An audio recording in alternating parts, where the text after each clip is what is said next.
So hello everyone, आज हम बात करने वाले हैं 3 ऐसे ELSS फंड्स की जो हम मुझे लगता है कि I think one of the best performing होंगे लॉन्ग रन में, बहुत ही अच्छा परफॉर्म करेंगे और आई थिंक कर भी रहे हैं। बट अभी बिकॉज बुलिश मार्केट है, काफ़ी ऊपर जा रही है मार्केट, तो सारे फंड्स ही अच्छा परफॉर्म कर रहे हैं।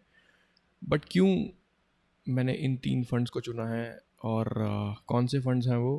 पहला फंड है Axis long term equity fund, दूसरा पराग पर एक tax saver fund, and then Quant tax plan.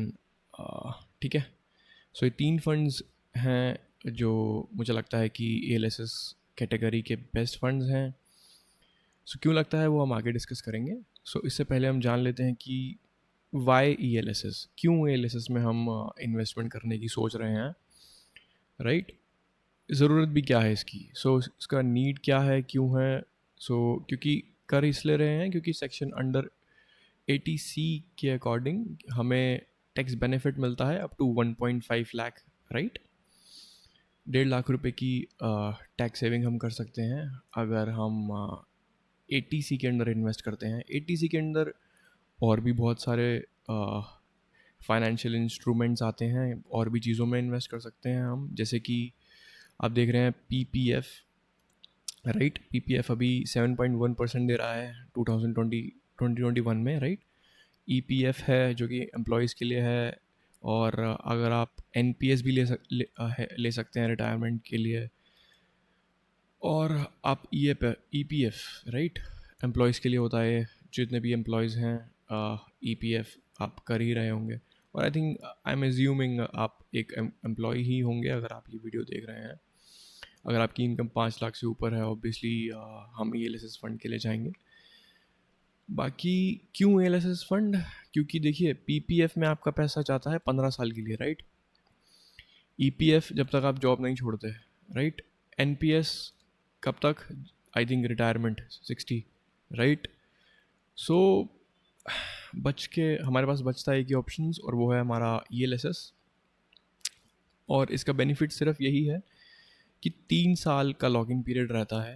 I think बाकी सबके कंपैरिजन में ये बेस्ट ऑप्शन है अगर आपको कम समय के लिए पैसा कहीं इन्वेस्ट करना है। और इसका मतलब ये नहीं है कम समय के लिए कर रहे हैं तो सेफ़ होगा। PPF ऑब्वियसली आपको फिक्स्ड अमाउंट देता है 7.1, बट एक आर्ग्यूमेंट है, जैसे कि PPF अभी 7.1 दे रहा है, पहले 8% देता था, 9% भी दिया है, और भी बहुत ज़्यादा दिया है।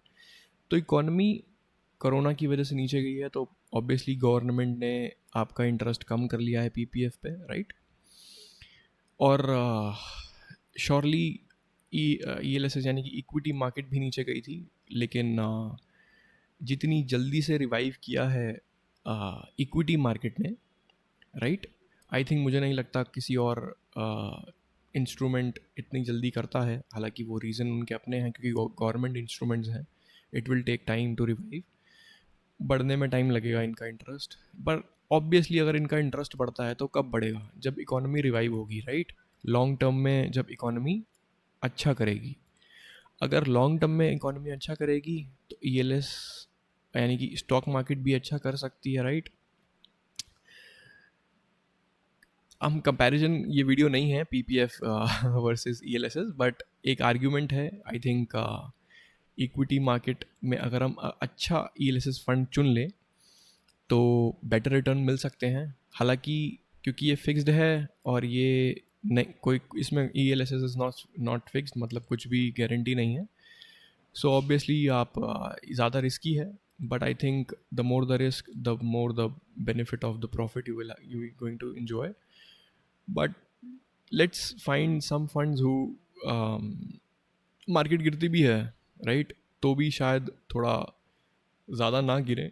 इसलिए मैंने कुछ अच्छे फंड्स सिलेक्ट किए हैं, लाइक अच्छी म्यूचुअल फंड हाउसेस, राइट? सो क्यों किए हैं? रीज़न यही है कि डाउन साइड प्रोटेक्शन बहुत अच्छी देते हैं ये। और एक फ़ंड और भी है जो स्मॉल कैप में अभी इन्वेस्ट कर रहा है। ये रीज़न क्यों है वो मैं अभी बताता हूँ आपको, ठीक है? ठीक है, अब हम तीनों फंड्स को कंपेयर करेंगे। सो ब्लू में आप देख रहे हैं कि कॉन्टैक्स प्लान, एंड पिंक में Axis and then Parag Parikh in yellow. ठीक है, ये ग्राफ है लास्ट ईयर का, कितना रिटर्न दिया है इन फंड्स ने। ठीक है, ये लास्ट ईयर का इसलिए है क्योंकि पराग परेग अभी न्यू फंड है एंड बाकी दोनों काफ़ी पुराने हैं या। ठीक है, और आप देख सकते हैं ब्लू में कॉन्टैक्स प्लान है और सबसे ज़्यादा रिटर्न इस ब्लू वाले ने दिया है, यानी कि ये राइट। एंड पिंक में आपका कौन सा है, ये Axis long term and then Parag Parikh. So कॉन्टैक्स प्लान की बात कर लेते हैं। कॉन्टैक्स प्लान क्यों इतना ज़्यादा रिटर्न दिया, राइट? काफ़ी पुराना फंड है ये, लेकिन अभी इसलिए नज़र में आ रहा है क्योंकि काफ़ी ज़्यादा अच्छा रिटर्न दिया इसने लास्ट ईयर में। फंड मैनेजर ने काफ़ी एक्टिवली अच्छा परफॉर्म किया है। एक्टिवली इसलिए क्योंकि इन्होंने जो स्टॉक्स चूज़ किए हैं वो काफ़ी बेटर परफॉर्म किए हैं। एंड क्योंकि आप देख सकते हैं कि यहाँ पे कॉन्टैक्स प्लान में जो डाउन साइड प्रोटेक्शन है ये बहुत इंपॉर्टेंट होती है। ये काफ़ी कम इसमें रेटिंग मिली है इन्हें। क्यों मिली है वो हम क्योंकि बात करते हैं स्मॉल कैप की, इन ज़्यादा इन्वेस्टमेंट है comparative to Parag Parikh and Axis. Small cap and mid cap में इन्होंने बहुत ज़्यादा इन्वेस्टमेंट कर रखा है। अगर आप एक्सिस का देखेंगे, ठीक है, this is axis long term equity direct growth, इन्होंने सिर्फ स्मॉल कैप में 1.3% ही दिया हुआ है एंड मिड कैप में आप देखिए कितना कम इन्वेस्ट किया हुआ है। यानी कि लार्ज कैप स्टॉक्स में, यानी कि बड़ी कंपनीज़ में ज़्यादा इन्वेस्ट कर रखा है और स्मॉल कंपनीज़ में, यानी कि स्मॉल कैप कंपनीज़ में कॉन्टैक्स प्लान में बहुत ज़्यादा एंड मिड कैप। सो तभी इनका रिटर्न आप देख सकते हैं कि ग्राफ में सबसे ऊपर है कॉन्टैक्स प्लान लास्ट 1 ईयर, क्योंकि काफ़ी बुलिश रही है मार्केट। सो यही एडवांटेज है कि कॉन्टैक्स प्लान अगर आप रिस्क लेना चाहते हैं तो आप इस पे जा सकते हैं, राइट।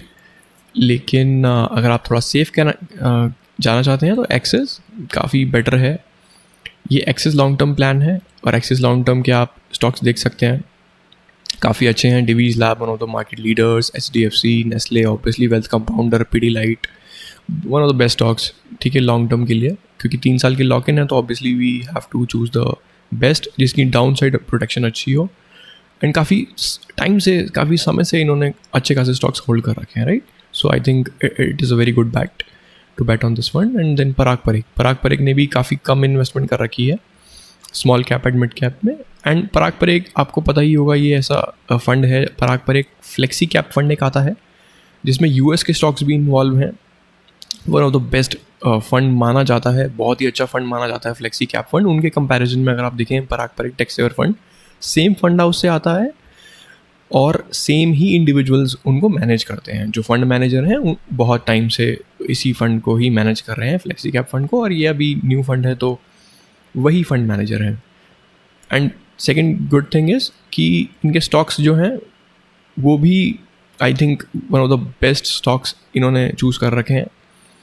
आप पास्ट ईयर्स में देख लेंगे, यानी कि करंटली देख लें, इंडियन एनर्जी एक्सचेंज अभी काफ़ी बड़ा है तो इनकी मतलब एक्टिव हैं, इन्हें पता है कौन सा चीज़ अभी चल रहा है। CDSL भी ऑब्वियसली, और मैं खुद क्योंकि पर्सनली इन्वेस्टेड हूँ तो मुझे पता है इन्होंने CDSL और AIX कब लिए थे, काफ़ी लोअर लेवल्स पे लिए थे, अभी तो काफ़ी ऊपर है। So they are actively managing this fund, and the good thing of this fund is right now why 284 crore का इसमें AUM है, काफ़ी कम है। अगर आप एक्सेस का देखें AUM अगर देखने जाएं तो 33,000 प्लस करोड़, यानी कि 30,000 से ऊपर। सो इसका बेनिफिट ये रहता है जितना कम होता है जैसे कि पराग में कम है, उतना ज़्यादा अच्छा वो मैनेज कर सकते हैं, यानी कि और बेच सकते हैं, ले सकते हैं स्टॉक्स काफ़ी जल्द, जो कि क्वांट भी करता है। क्वांट भी काफ़ी कम है इसका AUM, राइट, AUM साइज़ कम है। और सबसे अच्छी बात क्वांट की यही है कि इसका सबसे कम एक्सपेंस रेशो है। कैटेगरी में जो ALSS की कैटेगरी है उसमें 1.17 है आई थिंक कैटेगरी एवरेज, पराग परेग का ज़्यादा है 1.15। तीनों फंड्स में सबसे ज़्यादा पराग परेग का ही है। एक्सिस का भी कम है 0.79। बट आई थिंक मेरी एडवाइस ये रहेगी कि आप तीनों में ही अगर आप इन्वेस्ट करें कुछ पैसे, लाइक 1 लाख इन्वेस्ट कर रहे हैं तो आप एक्सिस में 40,000 एंड पराग में 40,000 एंड क्वांट में 20,000 would be a better choice. I mean this is my personal opinion, you can choose if you want to take more risk, ज़्यादा रिस्क लेना तो क्वांट में चले जाइए, या ठीक है अगर आपको सेफ खेलना है तो आप पराग एंड एक्सिस। और पराग और एक्सिस का मोटिव, आई थिंक पराग इनका यही है कि डाउन साइड प्रोटेक्शन बहुत अच्छी देंगे, क्योंकि बुलिश है मार्केट एक साल से, अभी है, लेकिन इसका मतलब ये नहीं है कि हमेशा रहेगी। तो कौन से फंड्स हैं जो आप बियरिश मार्केट में भी होल्ड करेंगे? तो आई थिंक उनमें से Parag Parikh and Axis long term equity fund बहुत बेटर रहेंगे। एंड क्योंकि इनके स्टॉक्स मुझे बहुत अच्छे लगे हैं, तो इसलिए I will advise these both the funds. And quant अगर आपको थोड़ा रिस्क लेना है एंड ऑल, अगर आपको चाहिए, लेकिन ये लॉक इन है, ध्यान रखिएगा 3 साल के लिए ये लॉक इन होगा, ज़रूरी नहीं है। और यही है, देखिए आप ग्राफ देख ही रहे हैं, जब गिरा है राइट, ब्लू में अगर आप इसको गिरते हुए देखें यहाँ पे, तो सबसे ज़्यादा गिरा भी क्वांट है, यानी कि मार्केट जब हल्की सी गिरी भी है ये शायद, तो क्वांट ही गिरा है राइट। तो ये अगर मार्केट बहुत ज़्यादा बढ़ेगी भी, बुलिश रहेगी, तो बढ़ेगा भी क्वांट ज़्यादा, एंड अगर गिरेगी तो ऑब्वियसली क्वांट ज़्यादा गिरेगा राइट। तो you have to decide accordingly कौन से फंड में आपको जाना है। आप और रिसर्च कर सकते हैं, but I think these 3 are right now very good to have these funds in your portfolio if you are concerned with ELSS.